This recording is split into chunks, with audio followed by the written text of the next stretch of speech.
Et le grand Serigne de Dakar, saluer l'ensemble des fidèles qui sont venus accomplir la rituelle prière de l'Aïd el-Fitr, du Korité gi. Rendre grâce à Dieu d'abord et dire mon immense plaisir d'avoir pu sacrifier à cette tradition avec les Sénégalais et dire que par la grâce de Dieu, nous avons pu commencer le jeûne, faire une campagne électorale paisible au Sénégal, faire une élection calme et sereine au Sénégal et choisir dans la paix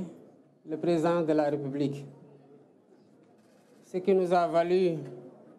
le respect et l'admiration du monde entier. Rendre grâce à Dieu dans ce mois béni de Ramadan, qui est un mois de communion, de dévotion multipliée, mais surtout de dévotion acceptée et bénie. Prier que toutes ces dévotions-là soient la garantie d'un Sénégal de paix,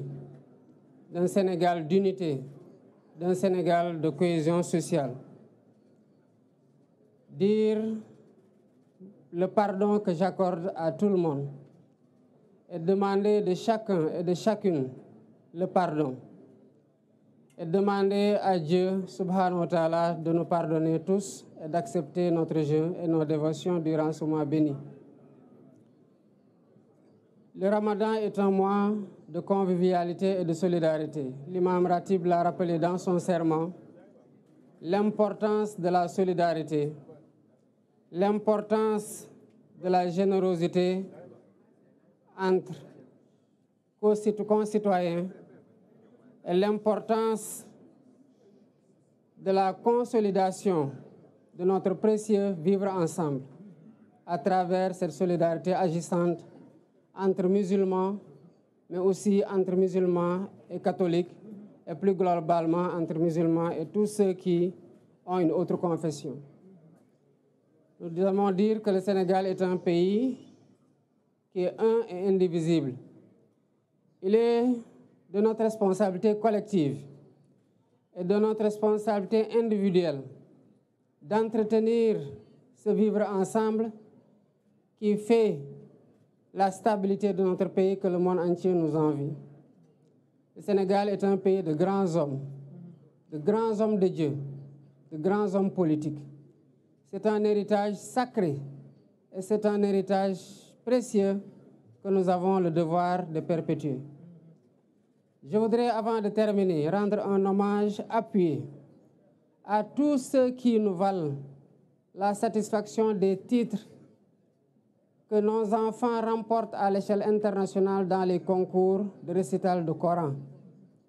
Je veux citer tous les maîtres coraniques,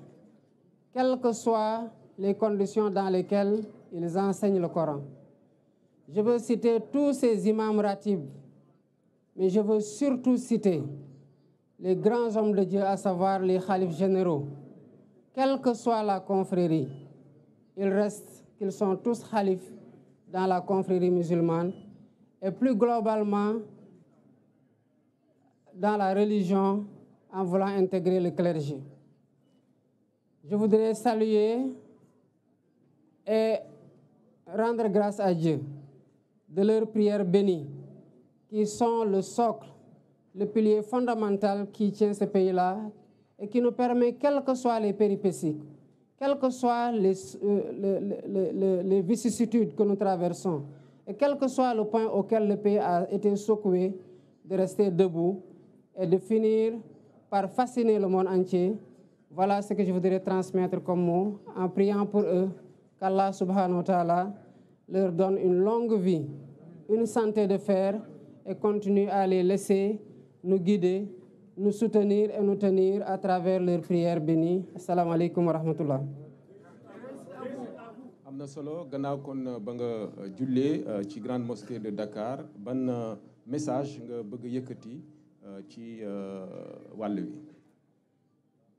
asalaamaaleykum wa rahmatullah. balaa may joxe message bi rek bëggoon nuyu imam ratib bu grande mosquée bu Dakar di nuyu tamit grand sérigne bu Dakar di nuyu ñëpp ñi nga xamante ne ay góor wala ay jigéen ñëw nañu jullisee fii ci grande mosquée.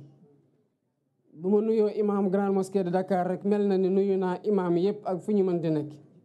nuyu naa kilifa diine yëpp ak fu ñu mënti nekk. mel na ni tamit bu ma nuyoo sénégalais ak sénégalaises yi fi ñëw julli si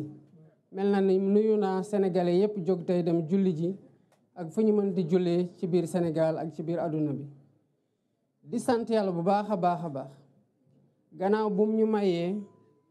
ñu jóge ci xat-xatu élection yoo xam ne xëy na ñun ñëpp ci njëlbeen tiitoon nañu ci waaye ñu dugg ko ci weeru koor génn ko ci weeru koor tamit. di ci sant yàlla bu baax ci ñu nu mayee ñun ñëpp Sénégal ndax Sénégal moo ko moom ndam li nga xamante ne doonte xëy na am na ñu amoon tiis ak njàqare yàlla may nañu ba ñu génn ci jàmm am élection boo xam ne àdduna yëpp jaaree na fa gën a naw Sénégal. loolu nag lu ñu ko may mooy ñaan yi nga xamante ne nit ñu baax ñi fi jiitu ñu ngi ko fiy ñaan guddeeg bëccëg ñaan yi nga xamante ne ñi fi nekk tey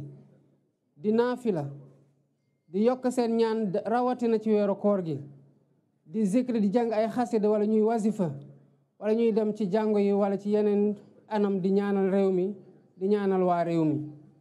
ñu koy sante yàlla bu baax a baax a baax nag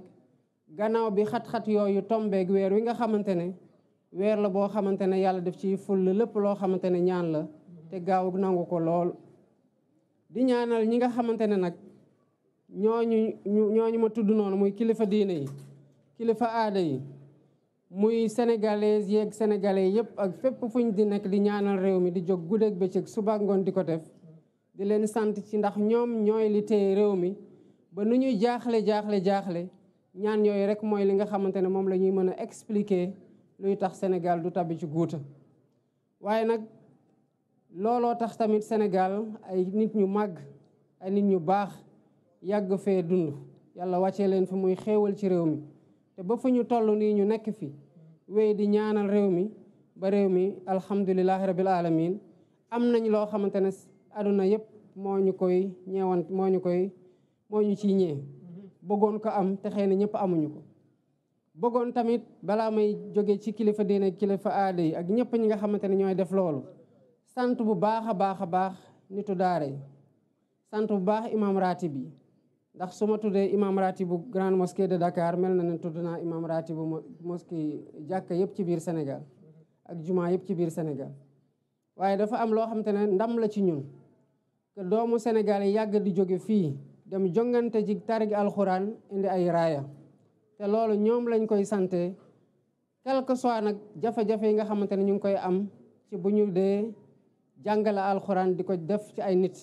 di defar nit ñi waaye di def ci ñoom tamit xam-xam. weerug koor nag da di weer goo xamante ne weerug cant la weerug jàppalante la weerug suturalante la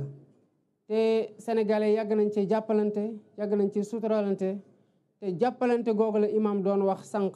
ci xutbaam ne mooy li nga xamante ne moom la diine woote te xëy na sax moo tax diine bokk na li tax diine jóg ndax jàppalante boobu mooy tax ku am jafe-jafe doo ko yëgee ni noo ko war a yëgee ndax xam nga ne am na koo xamante ne mën nga weeru ci moom ba mu sedd ci yow wala mu oyof ci yow. di ñaanal Sénégal di ñaan Sénégalais yi tamit ñu ñaanal Sénégal continuer di ñaanal Sénégal ndax fii la ñu am amuñu feneen bu méttee fii